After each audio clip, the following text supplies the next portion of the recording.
Hello बच्चों, कैसे हैं। पीके केमिस्ट्री क्लासेस में आपका स्वागत है। बच्चों, पिछले वीडियो में सॉल्यूशन चैप्टर से हमने पढ़ा था वाष्प दाब का आपेक्षिक अवनमन। बच्चों, उसी वाष्प दाब के आपेक्षिक अवनमन से संबंधित आज हम पढ़ते हैं राउल्स लॉ। बच्चों, हमने वाष्प दाब के आपेक्षिक अवनमन में आपको हमने बताया था, क्या बताया था, जब कोई शुद्ध विलायक होता है और उसको हम हीट करते हैं, गर्म करते हैं, तो उसकी वाष्प क्या होती है, ज़्यादा बनती है। यानी कि शुद्ध विलायक का वाष्प दाब ज़्यादा बनता है।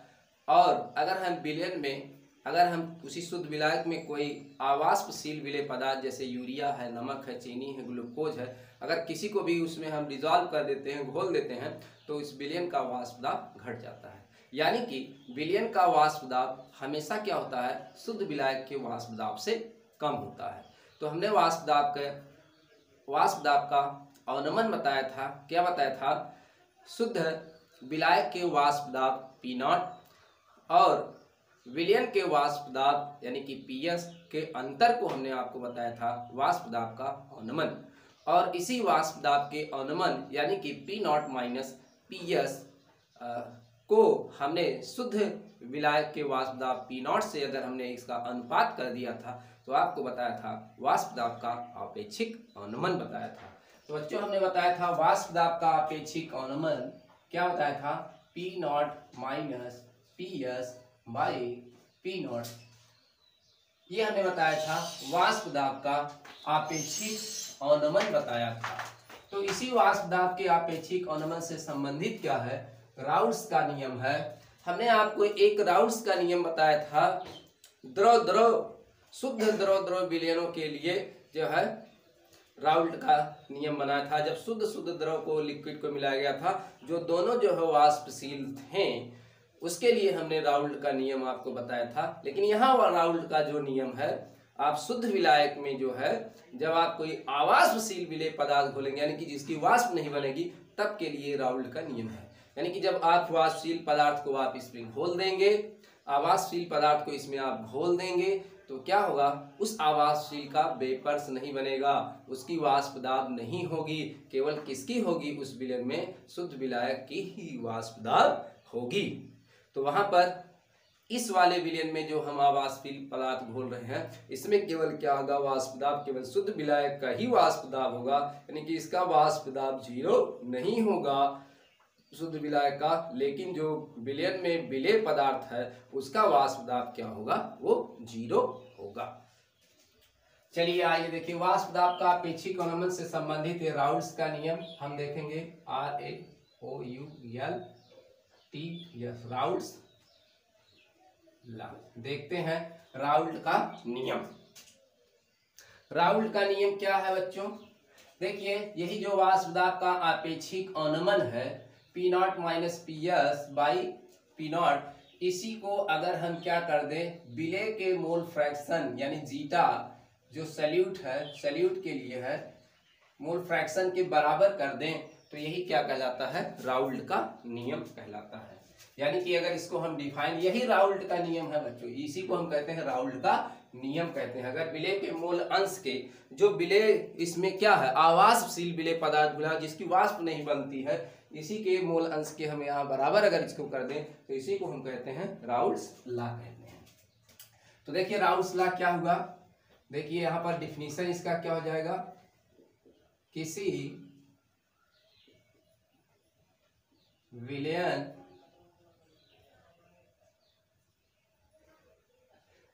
विलयन में विलायक के वाष्प दाब का आपेक्षिक अवनमन, वाष्प दाब का आपेक्षिक अवनमन यही है बच्चों, वाष्प दाब का आपेक्षिक अवनमन उसी विलयन में उपस्थित विलेय के अवनमन, विलेय के मोल अंश के बराबर होता है। ये इसकी क्या हो गई, परिभाषा हो गई। किसी विलयन में विलायक के वाष्प दाब का अपेक्षिक अनुमान, ये है विलायक के वाष्प दाब का अपेक्षिक अनुमान। विलेय के, उसी विलयन में उपस्थित जो विलेय है उसी के मोल अंश के क्या होता है, बराबर होता है जीटा के, क्या होगा, बराबर विलेय के। इसी को हम कहते हैं राउल्ट्स लॉ कहते हैं। अब बच्चों राउल्ट्स लॉ जो आपका है ये है। अब बच्चों आप जानते हैं यही आप, ये फार्मूला आपका हो गया, यानी कि फार्मूला आपका क्या हो गया, P naught minus P S P naught by P naught equal to ये जीटा, ये विलेय के लिए है। अब बच्चों आप जानते हैं जीटा इक्वल टू क्या होता है, जीटा बराबर क्या होता है विलेय के लिए, ये सैल्यूट के लिए जीटा बराबर क्या होता है आपका small N by small N plus capital N. ये है स्मॉल एन क्या है यहाँ बच्चों, स्मॉल एन क्या है, ये विलेय के मोलों की संख्या है। स्मॉल एन क्या है, विलेय के मोलों की संख्या क्या है, स्मॉल एन। तो स्मॉल एन बराबर क्या होता है बच्चों, डब्ल्यू बाई स्मॉल एम। ये क्या है, विलेय का ग्राम में भार या मात्रा। ये क्या है, विलेय का मोलर द्रव्यमान या बच्चों कहते हैं जिसको अणुभार। कैपिटल एन क्या है बच्चों, यहाँ कैपिटल एन क्या है, विलायक के मोलों की संख्या है। क्या है, जो उसमें विलायक है, विलायक के मोलों की संख्या कैपिटल एन है। तो बच्चों एक कैपिटल एन बराबर होता क्या है, capital W by capital M. ये क्या है, विलायक का ग्राम में भार। ये क्या है बच्चों, विलायक का मोलर द्रव्यमान या जिसे आप कह सकते हैं अणुभार। बच्चों ये है, तो जीटा इक्वल टू ये होता है, इसको हम यहाँ पर रख दें तो क्या हो जाएगा, ये P naught minus P S by P naught equal to क्या होगा, N by N plus capital N. ये हो गया फार्मूला।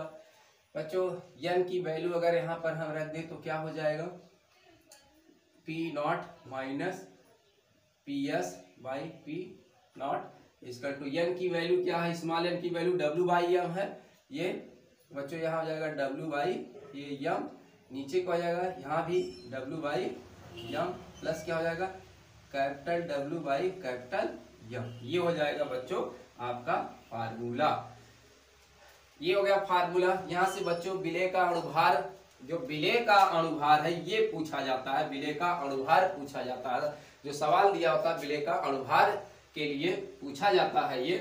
तो बच्चों अगर आपका तन विलयन हो, ज्यादातर तन विलयन हो तो उस पर सवाल जो है ये पूछा जाता है। देखिए for dilute solution, dilute solution के लिए बच्चों क्या होगा, जो आपका विलेय पदार्थ इसमें स्मॉल एन है, ये क्या होगा, इस कैपिटल एन जो विलायक है इसकी अपेक्षा तनु विलयन में ये विलेय की मात्रा क्या होगी, बहुत ही अत्यंत कम होगी। तो ये ज्यादा होगा और एक कम होगी। इस दशा में हम क्या मान सकते हैं, यहाँ N plus capital N equal to हम क्या मान सकते हैं, या लगभग बराबर मान सकते हैं कैपिटल एन के मान सकते हैं। तो बच्चों जब इसको आप ये मान लेंगे तब यहाँ पर आप जो फार्मूला रखेंगे इसमें जो रखेंगे तो क्या हो जाएगा, P naught minus P S by यहाँ P naught equal to N by capital N. बच्चों अब यहाँ वैल्यू हम रख दें तो P naught minus P S by P naught equal to यहाँ क्या हो जाएगा, यहाँ पर रखिए तो एन का मान क्या हो जाएगा, डब्ल्यू बाई क्या होगा आपका ये एम होगा। पूरे इसके क्या होंगे यहाँ कैपिटल डब्ल्यू बाई क्या होगा यहाँ कैपिटल एम होगा। तो बच्चों इसको ये वाला ऊपर चला जाएगा तो ये हो जाएगा P naught minus P S by P naught equal to क्या हो जाएगा, ये डब्ल्यू ये कैपिटल एम ऊपर चला जाएगा और ये आपका एम गुणे कैपिटल W, ये हो जाएगा फॉर्मूला। बच्चों ये विलय का अणुभार है स्मॉल m, यही पूछा जाता है, या जो है विलयन का वाष्प दाब पूछा जाता है। तो अगर ये विलय का अणुभार पूछा जाता है तो इसके लिए फार्मूला क्या हो जाएगा, स्मॉल m इक्वल टू क्या हो जाएगा, W गुणे कैपिटल M बटे ये आपका नीचे आएगा P not minus PS by P not, और यहाँ ये आपका क्या हो जाएगा गुणे कैपिटल W। तो बच्चों ये फार्मूला होगा, बहुत ही बेहद इंपॉर्टेंट ये फार्मूले हैं, चाहे इस रूप में आप इसको याद रखें चाहे इस रूप में इसको आप याद रखें। तो आपको ये तो मालूम है, यहाँ ये फार्मूला आप इसको याद करिए डाइल्यूट सॉल्यूशन के लिए वाष्प दाब का आपेक्षिक द्रव्यमान small m by capital M, और स्मॉल m कैपिटल M की वैल्यू आपको मालूम है, यहाँ रख देंगे तो ये आपको फार्मूला मिल जाएगा, जो कि बहुत ही इंपॉर्टेंट है। बोर्ड परीक्षा में, यूपी बोर्ड परीक्षा में अक्सर इसी से जो है सवाल पूछे जाते हैं, तो नोट कर लीजिए बच्चों ये फार्मूला है।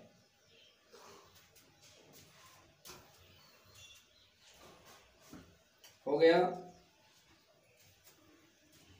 तो इसी को कहते हैं बच्चों, जब किसी शुद्ध विलायक में कोई आवासशील विलेय पदार्थ घुला होगा तो उसी आवासशील विलेय पदार्थ का अगर अणुभार आपको ज्ञात करना है तो ये फार्मूला जो है कितना घुला हुआ है उसमें, तो ये हम निकाल सकते हैं इस फार्मूले से। तो हो गया। अब आगे हम देखते हैं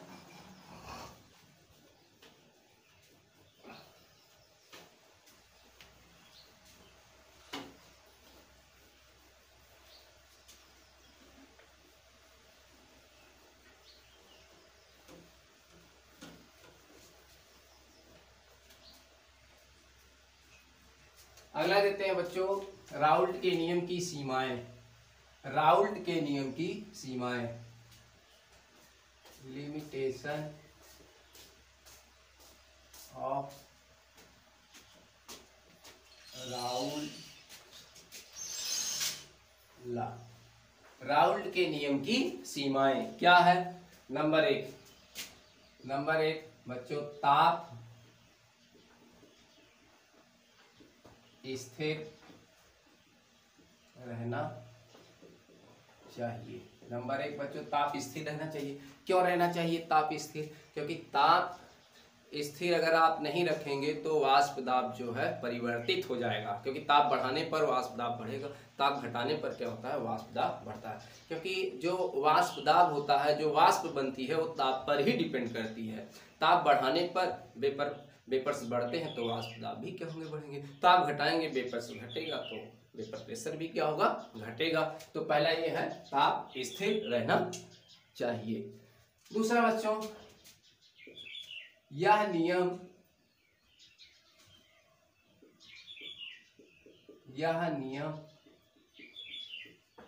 केवल तनु विलयनों पर लागू होता है। बच्चों ये केवल नियम तनु विलयनों पर लागू होता है। क्यों? अगर विलयन को आप सांद्र बना देंगे तो उनके अणुओं के बीच क्या होगा, आकर्षण क्या होगा और भी बढ़ जाएगा। आकर्षण बल जब उसमें बढ़ जाएगा तो भाई जानते हैं आकर्षण बल बनने पर वाष्प कम बनेगी, वेपर प्रेशर भी क्या होगा कम बनेगा। तो ये क्या होगी परिवर्तित हो जाएगी, क्या होगी परिवर्तित होगी। यानी कि जो वाष्प दाब का अनुमान है P नॉट माइनस PS, ये क्या होगा इसमें जो है परिवर्तन, इसमें क्या होगा परिवर्तन हो जाएगा। ठीक है, इसमें क्या होगा परिवर्तन हो जाएगा। इसलिए जो है सांद्र विलयन नहीं होना चाहिए, तनु विलयन होना चाहिए।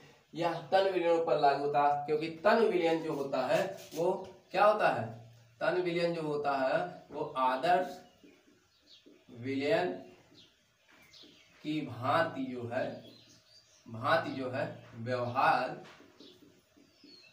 करता है। आदर्श विलयन मैंने आपको पढ़ा दिया है, व्यवहार करता है। ठीक है, और सांद्र विलयन जो होता है आदर्श विलयन की भांति व्यवहार नहीं करता है, क्योंकि सांद्र में मैंने बताया आकर्षण क्या होता है, अणुओं के बीच आकर्षण बढ़ जाता है। आकर्षण जब बढ़ेगा भाई ज्यादा अट्रैक्टिव हो जाएगा, वो एक दूसरे से ज्यादा खिंचाव करेगा तो वेपर कम बनेगा, वेपर प्रेशर भी क्या होगा कम होगा।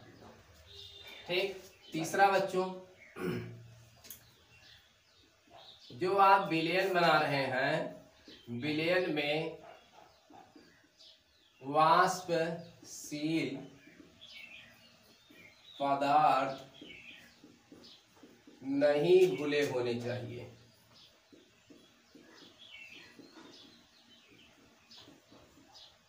विलयन में क्या होने चाहिए? वाष्पशील पदार्थ नहीं घुले होने चाहिए।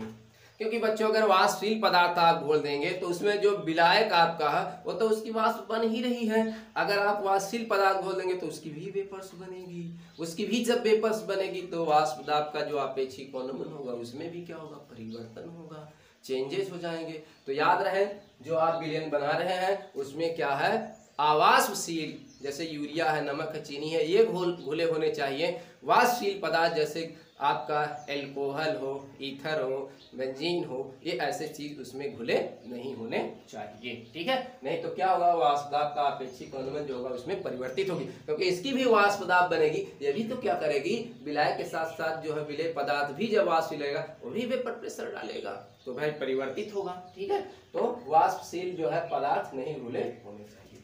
चौथा पॉइंट बच्चों है, बहुत ही इंपॉर्टेंट है।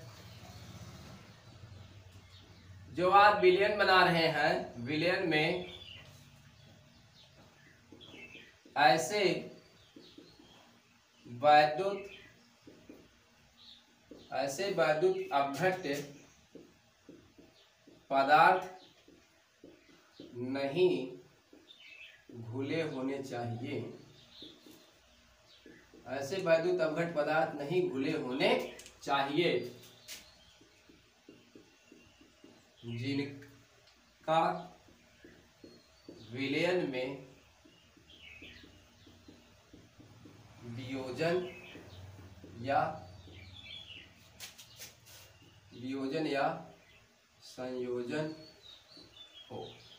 ठीक, तो विलयन में ऐसे पदार्थ नहीं घुले होने चाहिए कि विलयन में जाने के बाद उनको टूट जाए, वियोजित हो जाए या फिर क्या हो जाए? आपस में जुड़ जाए। ऐसा उसमें होना नहीं चाहिए। क्यों नहीं होना चाहिए? चलिए जैसे देखते हैं इसमें दो पॉइंट। पहले मान लीजिए कि वियोजन के केस में क्या देखते हैं? वियोजन के लिए जैसे मान लीजिए आप नमक है NaCl है, अगर इसको आपने वाटर में डाल दिया तो NaCl क्या होगा? विलयन में जाके Na positive plus Cl negative में टूट जाएगा। ये टूट जाएगा। अब यहाँ भैया इसके क्या है? एक ही जो है यहाँ पर इसके एक ही यहाँ पर मोल्स हैं, एक ही यहाँ मोल है। यहाँ कितने हो गए? एक मोल ये हो गया और प्लस जो है एक मोल जो है यहाँ ये हो गया। तो यहाँ कितने हो गए? 2 मोल्स हो गए। यहाँ 2 मोल्स इसके हो गए। तो बताओ, हमने बताया था कि अणुसंघ गुणधर्म केवल कणों की संख्या पर ही डिपेंड करती है। अगर कणों की संख्या बढ़ती है तो क्या होगा? मोलों की संख्या बढ़ती है या कणों की संख्या बढ़ती है तो अणुसंघ गुणधर्म भी क्या होगा? बढ़ेगा। तो बच्चों देख रहे हैं यहाँ एक मोल है, जब इसको पानी में आप डाल रहे हैं, घोल रहे हैं, तो ये वियोजित होकर क्या हो रहा है? टूट कर क्या हो रहा है? 2 अणु दे रहे हैं। तो यहाँ मोलों की संख्या क्या हो रही है? बढ़ रही है। तो मोलों की संख्या बढ़ रही है तो अणुसंघ गुणधर्म भी क्या होगा? परिवर्तित हो जाएगा, यानी कि बढ़ रहा है तो बढ़ जाएगा। यहाँ मोलों की संख्या, यहाँ जो है अणुसंघ मोलों की संख्या 1 थी तो यहाँ अणुसंघ गुणधर्म 1 गुना होगा। यहाँ मोलों की संख्या 2 गई तो अणुसंघ गुणधर्म क्या हो जाएगा? 2 गुना हो जाएगा। यानी कि जितने गुना ये बढ़ेगा उतने गुना ही जो है अणुसंघ गुणधर्म का मान भी क्या हो जाएगा? बढ़ जाएगा। तो आपको समझ में आ गया होगा। तो यहाँ अणुसंघ गुणधर्म कितने गुना बढ़ जाएगा? 2 गुना, क्योंकि यहाँ पहले की बच्चा 1 गुना की अपेक्षा यहाँ कितने हो गए? मोलों की संख्या 2 हो गई है। तो यहाँ अणुसंघ गुणधर्म का मान भी क्या हो जाएगा? बढ़ जाएगा। दूसरे केस में हम देखते हैं बच्चों, अगर मान लीजिए कोई पदार्थ, जैसे आप एग्जाम्पल के तौर पर एसिटिक अम्ल लेते हैं। एसिटिक अम्ल का यहाँ पर 2 अणु है। अगर इसको आप बेंजीन जैसे विलायक में अगर आप इसको डालते हैं, विलायक जो आपका है बेंजीन में इसको आप अगर डालते हैं तो ये क्या हो जाता है? ये दोनों मॉलिक्यूल्स जो इसके होते हैं एसिटिक अम्ल के जुड़ जाते हैं बच्चों। ये जुड़ जाते हैं, एक ही अणु बन गया। तो यहाँ कितने इसके हैं? 2 मोल्स हैं। यहाँ इतने किसके बन गए हैं? 1 मोल ही बन गए हैं। तो 2 मोल से 1 मोल हो गया, यानी कि ये क्या हो गया? आधा हो गया है। क्या हो गया है? आधा हो गया है। 2 से क्या हो गया है? 1 हो गया है। यानी कि मोलों की संख्या यहाँ घटकर आधी रह गई है। जब मोलों की संख्या आधी यहाँ घटकर रह गई है तो अणुसंघ गुणधर्म भी क्या हो जाएगा? इसका आधा हो जाएगा। तो बच्चों, अगर मोलों की संख्या बढ़ती है, जितने गुना बढ़ेगी उतने गुना क्या होगी, अणुसंख्य गुणधर्म भी क्या होगा, बढ़ेगा। और जितने गुना मोलों की संख्या घटेगी उतने गुना ही मोलों की संख्या क्या होगा, अणुसंख्य गुणधर्म भी क्या होगा, उतनी ही गुना जो है घट जाएगी। तो याद है, वियोजन के केस में अणुसंख्य गुणधर्म बढ़ते हैं, संयोजन के केस में अणुसंख्य गुणधर्म क्या होते हैं, घटते हैं। क्योंकि यहाँ बढ़ा ज्यादा, यहाँ क्या हो गया है, कम हो गया है बच्चों। तो ये रहा आपके राउल्स के नियम की सीमाएं। तो आपको देखना है कि ऐसा ही विलेय पदार्थ हमें घोलना होगा कि जिसका ना तो संयोजन हो रहा है और ना ही वियोजन होता है। याद है, तो संयोजन और जब वियोजन नहीं होगा, कोई ऐसे पदार्थ भी होते हैं जिसका संयोजन या वियोजन नहीं होता है। तो ऐसे पदार्थ आप बोले जिसका संयोजन या वियोजन ना हो, तो हाँ अणुसंख्य गुणधर्म पर कोई प्रभाव नहीं पड़ेगा। लेकिन अगर संयोजन हो रहा है, वियोजन हो रहा है, तब भाई अणुसंख्य गुणधर्म पर प्रभाव पड़ेगा। तो वियोजन होने पर अणुसंख्य गुणधर्म क्या होता है, बढ़ता है। क्यों? क्योंकि मोलों की संख्या बढ़ती है। और संयोजन होने पर क्या होता है, मोलों की संख्या क्या होती है, घटती है। तो अणुसंख्य गुणधर्म भी आपका क्या होगा, घट जाएगा। तो आपको ये बेहतर से समझ में आ गया होगा बच्चों। इस पर हम जो अगले वीडियो में इस पर हम न्यूमेरिकल पढ़ेंगे, या थ्योरी आपको पढ़ाएंगे, या न्यूमेरिकल इस पर कुछ हम दे सकते हैं। तो आज का वीडियो यहीं तक के लिए। वीडियो को लाइक करें, सब्सक्राइब करें, शेयर करें और ज़्यादातर लोगों को इसको के पास जो है भेजें। धन्यवाद।